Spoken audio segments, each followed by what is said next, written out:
భారతదేశం మీద కుట్రలు చేయడానికి పాకిస్తాన్ నుంచి వచ్చిన ఒక ఉగ్రవాది తను వచ్చిన పని మర్చిపోయి ఇండియాలో తన బట్టతలకి ట్రీట్మెంట్ చేయించుకునే పనిలో మునిగిపోయిందట.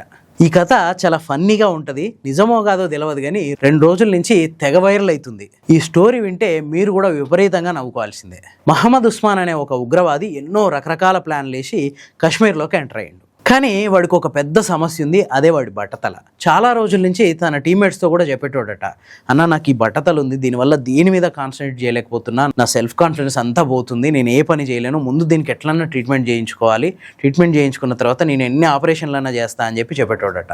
దానికి వాళ్ళు, అరే దీనికి ట్రీట్మెంట్ ఇక్కడ ఎక్కడ లేదురా, పాకిస్తాన్లో అయితే దొరకదు, ఇండియాలో కూడా దొరకదు, ఏ ఉన్నా లండన్, అమెరికా ఇట్లాంటి దేశాలలో మాత్రమే దొరుకుద్ది, భారతదేశంలో దొరకడానికి ఛాన్సే లేదు అని చెప్పి అన్ని కాశ్మీర్లోకి పంపించారు.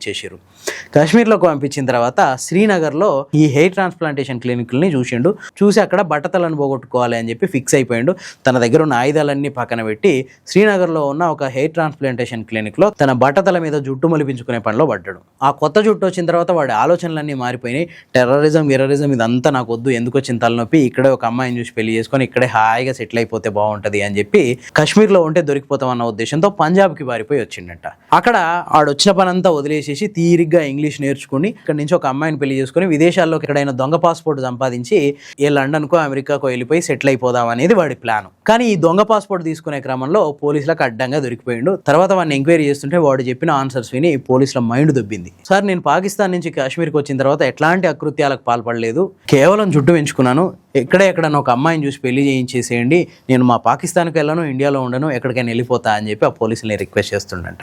మరి ఈ ఫన్నీ స్టోరీ మీద మీ అభిప్రాయం ఏంటి? కామెంట్స్లో చెప్పండి.